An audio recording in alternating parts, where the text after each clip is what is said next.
Okay. I think it started recording, but there's an ad. Okay. We're recording now. Excuse me. Hey everyone. Ohio skater Zach here with Phil. Again, we're doing another discussion. This is sort of we're sort of practicing podcasting a bit, having fun with it. Doing some test podcasts that we are still making public. Because we're transparent. We try to be transparent, but I think we've been having some great conversations. So, I was talking to Phil about something I talked about in the vlog, the bed vlog that I did, basically about the Greater Idaho movement, and he got to talking about the urban rural divide. He had some theories about it. He had some proposed solutions surrounding it. So, let's hear what he has to say about Phil. If you want to expand on your thoughts on the urban rural divide. Absolutely. Good morning, everyone. 8:48 a.m. here, Eastern Standard Time. Let's go. Yeah, we just want to shake hands. We want to learn. We have to. We must. I think the new left wants the new right to care about tech. I think the new right wants the new left to care about where their food comes from. I'll figure out a way to bridge that. We talked about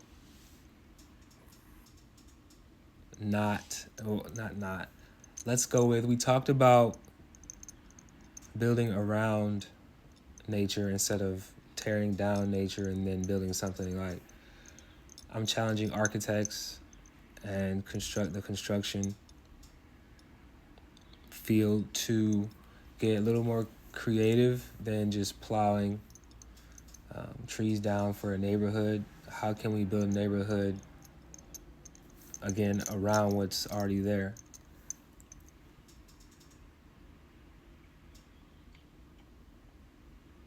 We're keeping the environmentalists happy and the construction companies still in business. Mm-hmm.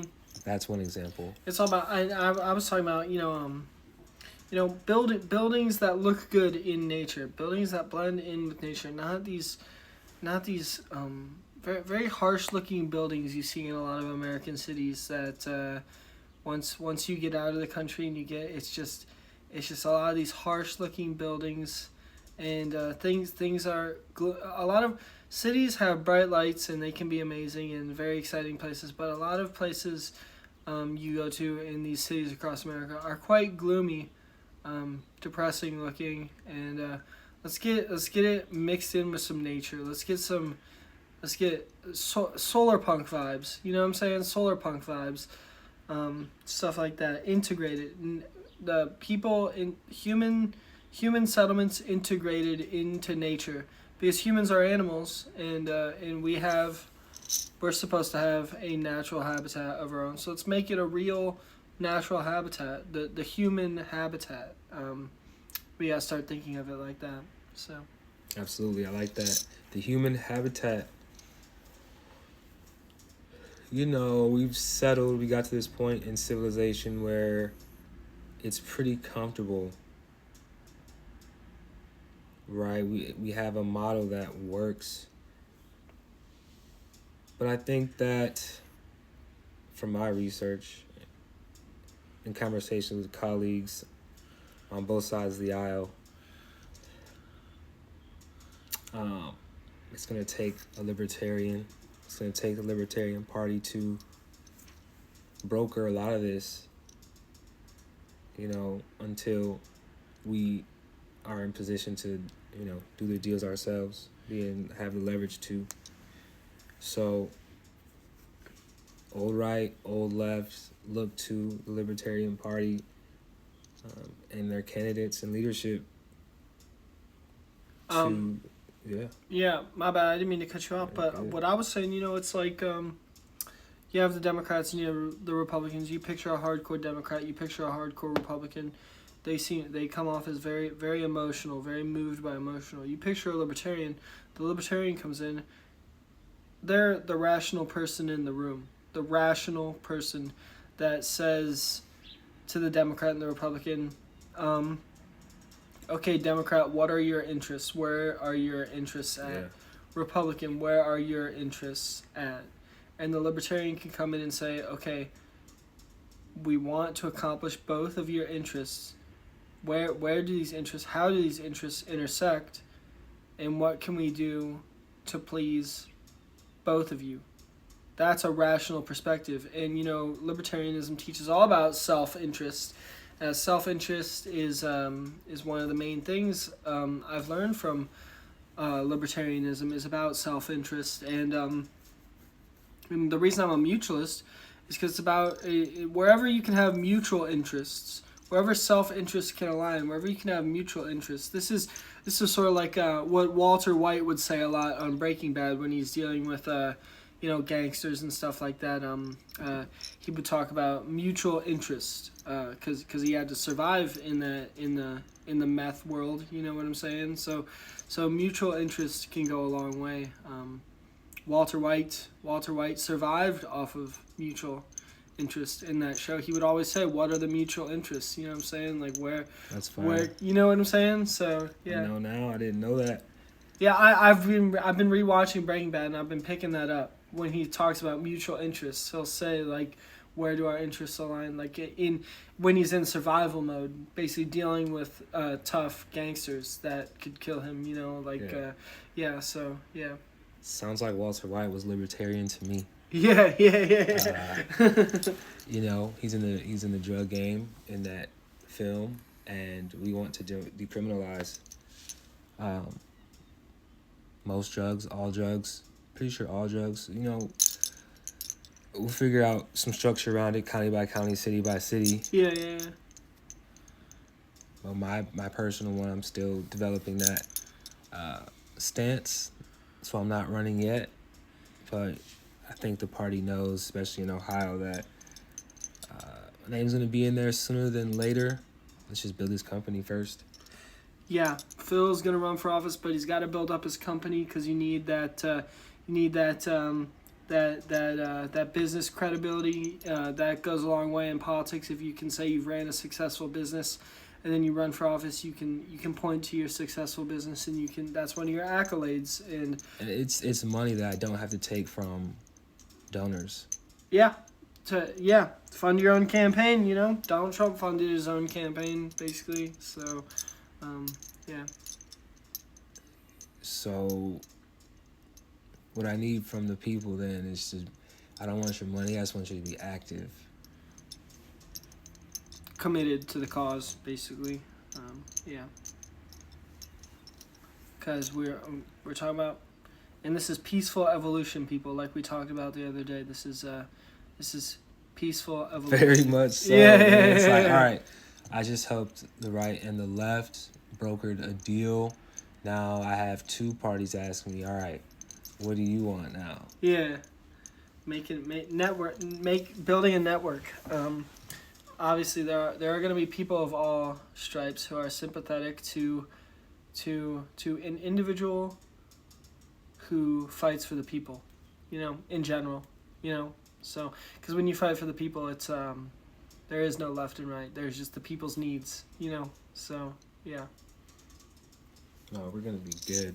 Yeah. We're just documenting now. This is what we do. Yeah. Now it's on wax. Future generations that hear this, I'm talking to you now. Like I feel like I'm talking to my kids, my grandkids, your kids, my nieces, my nephews, man, the kids that aren't here yet. Let's do it. Let's get active. Yeah. So. But back to the politics of it.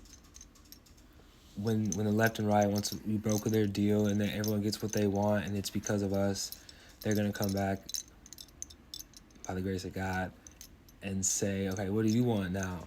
I want y'all to get along. Yeah. I want There's no price. Harmony. I want harmony. I want everyone. So basically, The book Anarchy, State, and Utopia.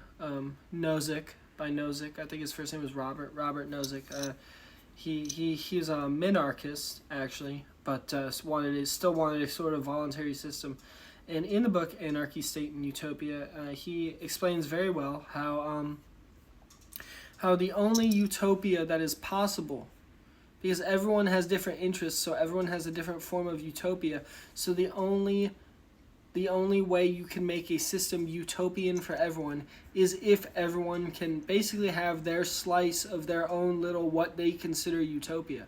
So what type of system allows for the most possible different type of microsystems to exist inside of it, which each microsystem would be every individual slice of utopia, hopefully. So that's what we're talking about here with libertarianism. Is we're trying to build a system where everyone can live their best life. Where it's not just a system built for one type of person, or for one group of people. It's a system built for every individual that exists to have basically the life, the system that they want, the microsystem that they would operate inside of, which would be their little version of utopia.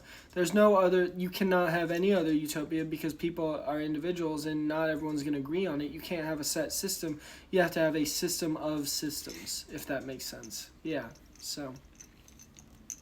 It's very true. I'm here looking up bus routes to New York now. Just got hired at a gallery out there. Shout out to Miss Rachel Haywire.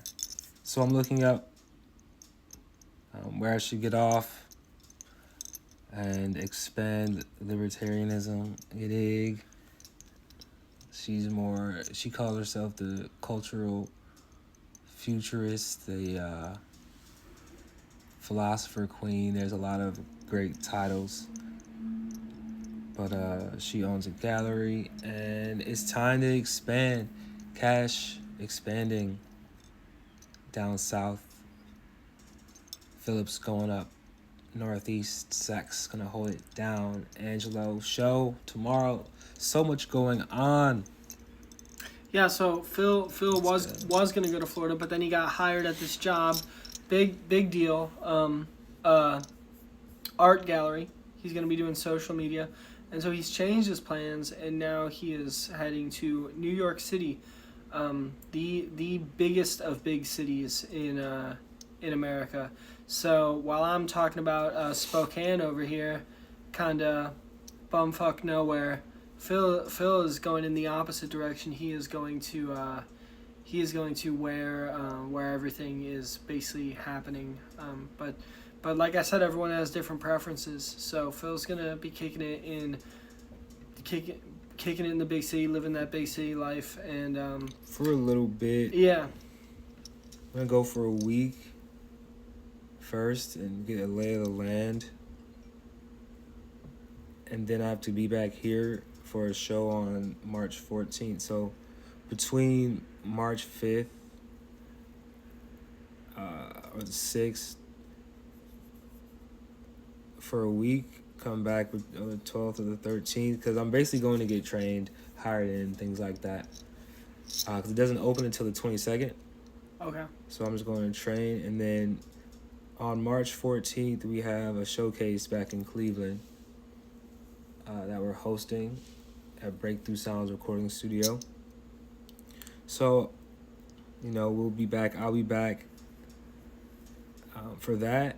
Stay a week or so because the gallery opens March 22nd. So I'll be in New York from the 5th to the 13th. I'll be in Cleveland from the 13th through the 20th.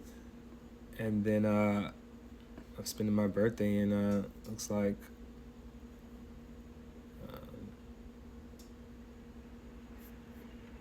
yeah, I'm looking at the wrong thing. I'm glad I caught that. You're looking at February. Yeah, I'm glad I caught that.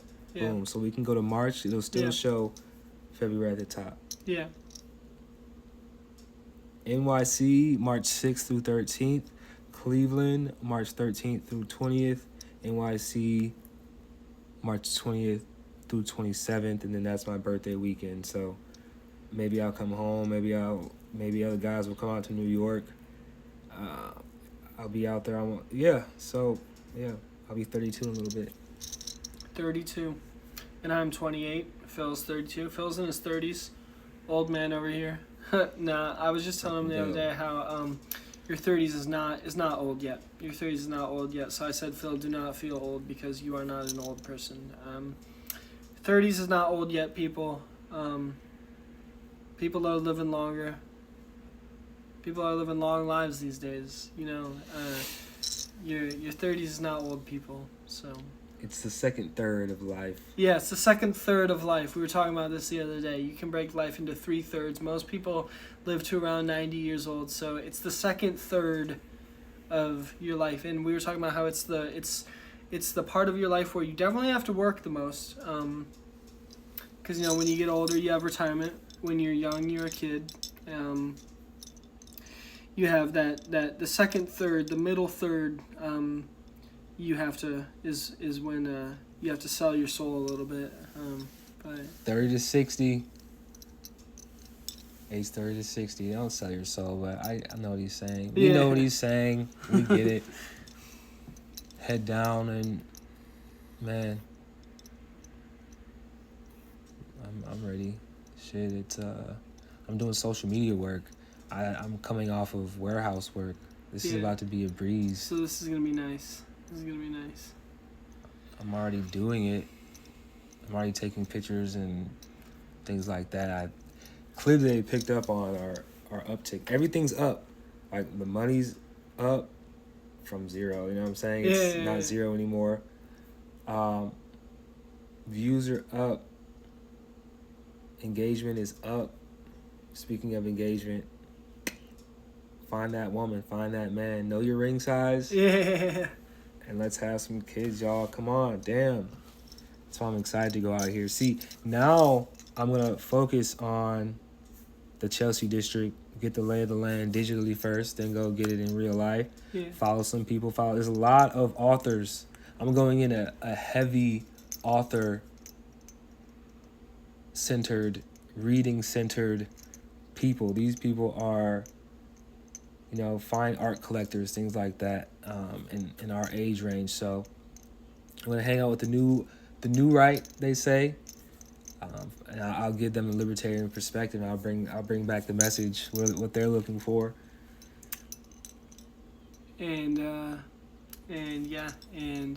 you heard it here, as I say.